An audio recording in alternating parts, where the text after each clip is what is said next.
Hello guys, good morning to all of you. This is Maggie Raj here, and now we are going to get discuss about the L circuit and C circuit. Means inductive reactance for the L circuit and capacitive reactance for the C circuit. तो साथियों अब हम discuss करने जा रहे हैं धारिती प्रतिघात और प्रेरकी प्रतिघात L और C परिपथ में। तो देखिएगा, सबसे पहले हम यहाँ पर डिस्कस कर रहे हैं L परिपथ, L सर्किट। तो L सर्किट कैसा होगा, जहाँ केवल एक कॉइल अटैच होगी L, ठीक है। तो यहाँ पर वोल्टेज को आप VL लिख सकते हैं।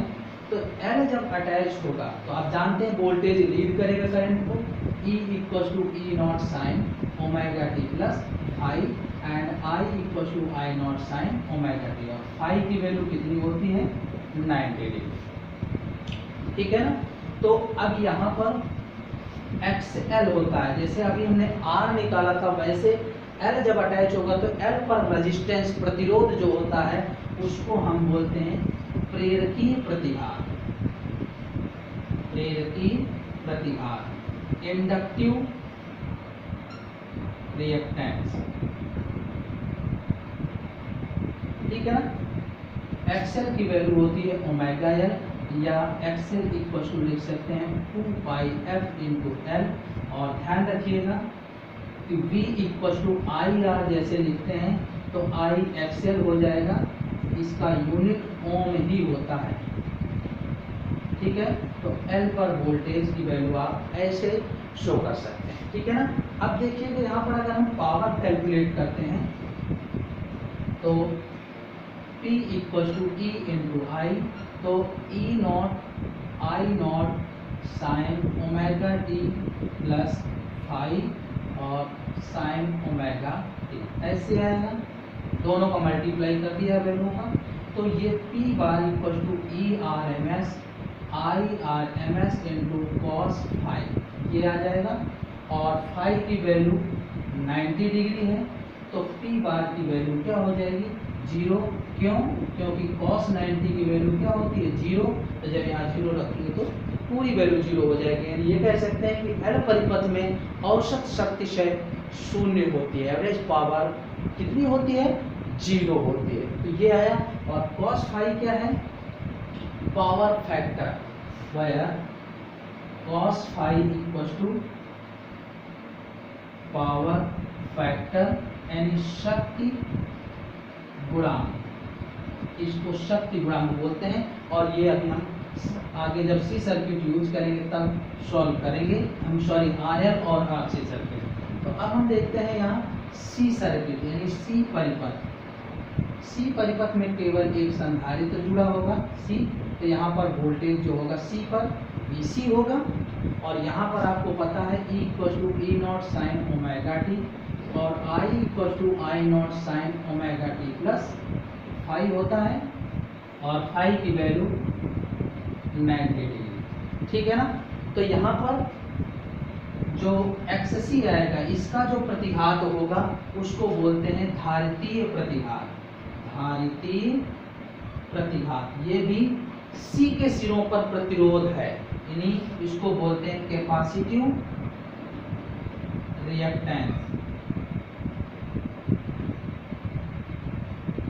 और ये होता है 1/ओमेगा C, इसका मान होता है, यूनिट ओम ही होता है, या 1/2 पाई f इंटू C। और ध्यान रखिएगा VC की वैल्यू IXC, जैसे V इक्वल टू IR लिखते थे वैसे यहाँ पर भी लिखेंगे VC की value IXC।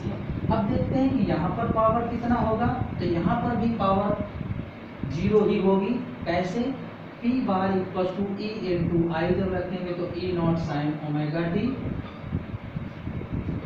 Into I not sine omega T plus five.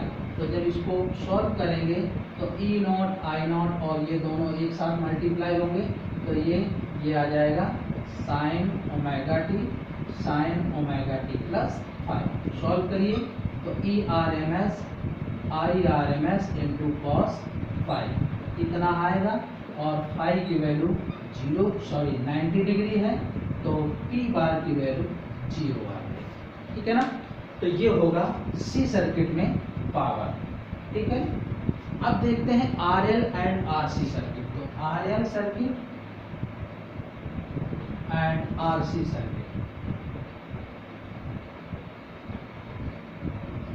तो देखिएगा अब यहाँ पर क्या था, अभी तक तो सिंगल सिंगल तो अटैच थे, अब यहाँ डबल डबल अटैच हैं। तो जैसे AC परिपथ में यहाँ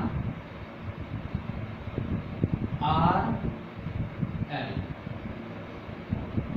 तो यहाँ VR होगा और ये VL होगा। तो देखिएगा जब L अटैच होता है तो फेज कितना होता है, 90 डिग्री, यानी R पर वोल्टेज और करंट सेम होती हैं। L का वोल्टेज जो है 90 डिग्री आगे होता है, यानी VL, ठीक है ना। तो इसका रिजल्टेंट जो होगा पाइथागोरस थ्योरम से आएगा और ये दिशा हो जाएगी परिणामी की। तो ये VL होगा, यानी आप इसको आप ऐसे शो कर सकते हैं, ये फाई है V, VL एंड VR, ठीक है ना।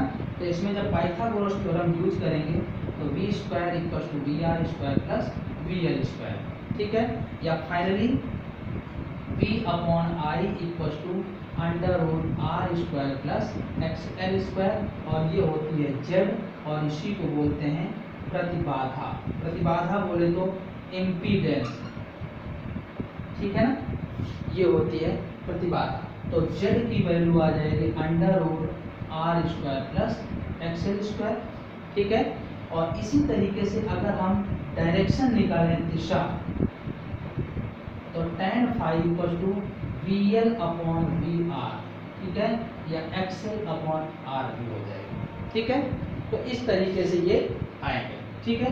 इसी तरीके से देखिएगा अब हम RC सर्किट में जब सॉल्व करें, RC यानी एक R अटैच होगा, एक कैपेसिटर अटैच होगा, तो VR यहाँ पर वोल्टेज होगा और BC यहाँ पर होगा। तो देखिएगा अब यहाँ जब C अटैच होता है तो करंट आगे होती है 90 डिग्री, यानी करंट आगे है तो वोल्टेज क्या होगा 90 डिग्री पीछे। तो VR है और C पर वोल्टेज 90 डिग्री पीछे होगा, तो ये इसकी रिजल्टेंट होगी V। आप BC लिख सकते हैं, यानी आप इसको इस तरह से शो कर सकते हैं, हाई BC VR और ये V। तो V square equal to VR square plus BC square, यानी under root VR square plus BC square, ठीक है ना। और इसी से V अपॉन I निकालेंगे, Z equal to under root R square plus XC square, ये प्रतिबाधा है, इम्पीडेंस। और दिशा जो हो जाएगी tan phi BC upon VR या XC अपॉन R, ठीक है ना। अब यहाँ पर हमने दोनों कर्व एक साथ शो किए हैं, ये इसलिए देखिए कि यहाँ हम पावर फैक्टर की वैल्यू निकालेंगे, cos phi। तो cos क्या होता है, आधार बटे करंट, ठीक है ना।